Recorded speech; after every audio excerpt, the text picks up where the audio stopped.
नमस्ते सतावत्सली मातृभूमि, जय हिंद दोस्तों। आज की टॉप डिफेंस हेडलाइंस हैं।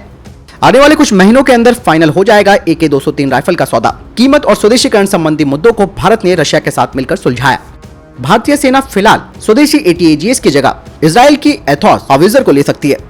लॉकहीड मार्टिन ने भारत के लिए तीसरे MS-60 मल्टी रोल हेलीकॉप्टर को किया तैयार। 2 दिवसीय दौरे पर लद्दाख पहुंचे सेना प्रमुख general MM Naravane.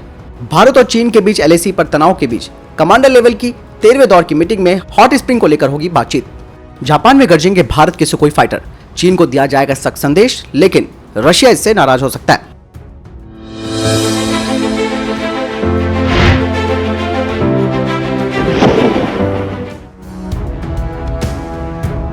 AK-203 rifle के स्वदेशीकरण और मूल्य संबंधी मुद्दों को लेकर जो मुद्दे बने हुए थे उन्हें अब सुलझा लिया गया है और अब डिफेंस एक्विजिशन काउंसिल यानी कि DAC AK-203 के प्रोडक्शन के लिए आगे बढ़ गई है और 5,124 करोड़ रुपए के इस कॉन्ट्रैक्ट को आने वाले महीनों में साइन भी किया जाएगा और इसका प्रोडक्शन यानी कि उत्पादन 2022 से भी शुरू हो जाएगा और इस राइफल की पूरी टेक्नोलॉजी ट्रांसफर भारत के साथ की जाएगी। हालांकि रशिया ने हर राइफल की रॉयल्टी भी मांगी है, जिसमें यह कहा जा रहा है कि रूस को अपने रॉयल्टी क्लॉज के तहत 200 करोड़ रुपए देने हैं और भारत को टेक्नोलॉजी ट्रांसफर के लिए पे करना होगा। 70,000 AK-203 राइफल सीधे रशिया से भारत आएंगी। इसके बाद बाकी की 6 लाख राइफल्स भारत में इंडो रशियन ज्वाइंट वेंचर में बनाई जाएंगी और इस कॉन्ट्रैक्ट के साइन होने के 32 महीनों के अंदर रशिया को इस राइफल की पूरी तकनीक ट्रांसफर करनी होगी भारत के साथ। यानी कि दोस्तों AK-203 का जो सौदा लटका हुआ था अब वो पूरा होने वाला है। लेकिन अब यहाँ पर आती है जो डील, वो है कामोव हेलीकॉप्टर्स की। इस डील को भी जल्द से जल्द भारत को करना होगा। भारतीय सेना के डायरेक्टर जनरल आर्टिलरी ने कुछ तकनीकी कमियों को गिनाया है एडवांस टोड आर्टिलरी गन में यानी कि ATAGS में, और कहा जा रहा है कि इसका उत्पादन तब तक नहीं हो पाएगा भारतीय सेना के लिए, यानी कि इसका इंडक्शन भी भारतीय सेना में तब तक नहीं हो पाएगा जब तक ATAGS की इन तकनीकी कमियों को दूर नहीं किया जा सकता। हालांकि भारत फोर्स ने ATAGS के वजन संबंधी दिक्कतों को दूर करने के लिए अपने स्पेशल एलॉयज जैसे कि टाइटेनियम को इसके कुछ सेक्शन में लगाए जाने का ऑफर दिया था। हालांकि इससे ATAGS की जो यूनिट की कॉस्ट है वो बढ़ जाएगी। इससे पहले भारतीय सेना ने हाइड्रोलिक ट्रांसफर मैकेनिज्म का इस्तेमाल किया था, जिसकी वजह से इसका वजन तो कम हुआ, लेकिन इससे इसकी फायरिंग क्षमता प्रभावित हुई, खासकर की समर ट्रायल्स के दौरान। लेकिन अब ये बात साफ हो गई है कि जब तक ATAGS की खामियों को दूर नहीं किया जाएगा तब तक भारतीय सेना स्थानीय स्तर पर एथॉस हाविजर को इजरायली फर्म एल्बिट सिस्टम के साथ मिलकर भारत में बनाएगी। साथ ही इजराइल ऑलरेडी 70% स्वदेशीकरण का वादा भी भारत के साथ कर चुका है। ऑर्डिनेंस फैक्ट्री बोर्ड की 41 यूनिटों को 7 पब्लिक सेक्टर यूनिट्स में बदल दिया गया है आज से, यानी कि 1 अक्टूबर से। और अब वित्त मंत्रालय ने इन 7 नई डिफेंस पब्लिक सेक्टर अंडरटेकिंग के लिए 1,000 करोड़ रुपए आवंटित किए हैं इनकी तत्कालीन जरूरत को देखते हुए।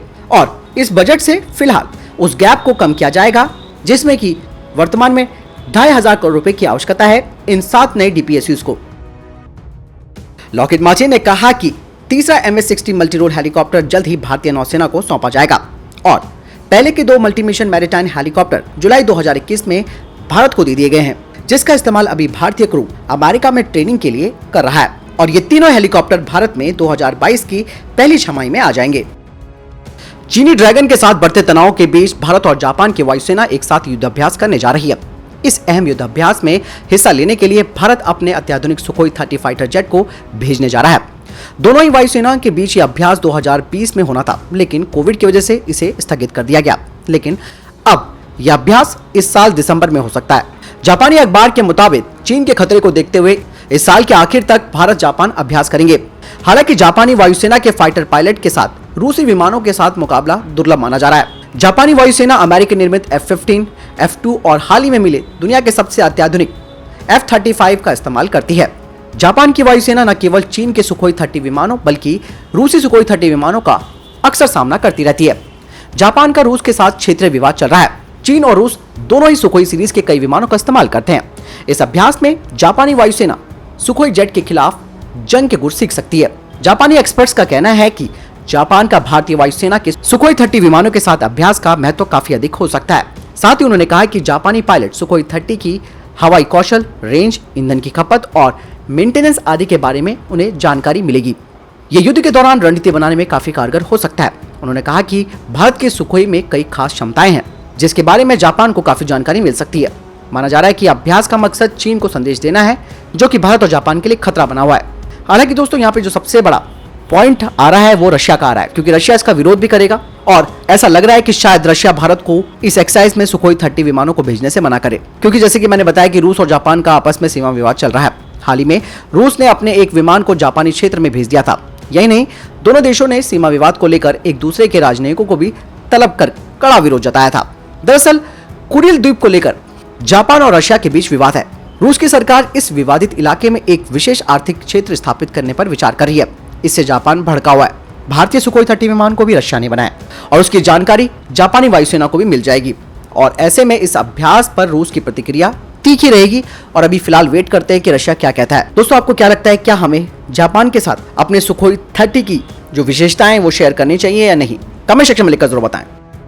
सेना प्रमुख general MM Naravane Ladakh sector के 2 दिवसीय दौरे पर हैं। वे वहां पर सर्दियों में लद्दाख सीमा पर सुरक्षा हालात की समीक्षा करेंगे। इस बात की जानकारी रक्षा मंत्रालय ने दी है। साथ ही वो इस सेक्टर में तैनात जवानों से बातचीत करेंगे। एमएम नरवणे जी का ये दौरा काफी महत्वपूर्ण माना जा रहा है। दरअसल सर्दियों के मौसम में तेज बर्फबारी होने के कारण लद्दाख के कई हिस्से देश के अन्य हिस्सों से कट जाते हैं। ऐसे में भारत चीन सीमा पर तैनात भारतीय जवानों का उत्साह बढ़ाने और ठंड में भी सरहद पर डटे रहकर भारत की रक्षा करने के लिए सेना प्रमुख उनके साथ बातचीत करेंगे और उनका हौसला बढ़ाएंगे। भारत और चीन के बीच ईस्टर्न लद्दाख में तनाव अभी भी जारी है। दोनों ही पक्षों ने सीमा पर तनाव को कम करने के लिए कई दौर की बातचीत भी की है। वहीं भारत चीन के बीच हाल ही में 12वें दौर की बैठक भी हो चुकी है।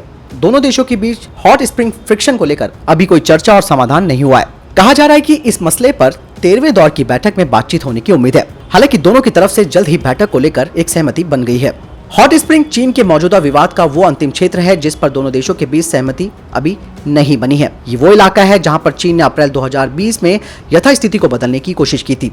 इसके अलावा देप्सांग प्लेन्स और डैमचौक भी विवादित इलाका है, लेकिन इन पर अभी बात बाद में होनी थी, क्योंकि ये विवाद 2020 से पहले के हैं। भारत और चीन ने अपने 50,000 सैनिकों को पिछले साल ऊंचाई वाले क्षेत्रों में तैनात कर दिया था, लेकिन बातचीत के बाद तनाव कम हुआ। फिर भी नई खबर ये आ रही है कि चीन ने दोबारा सैनिकों का वहां पर जमावड़ा लगाना शुरू कर दिया है।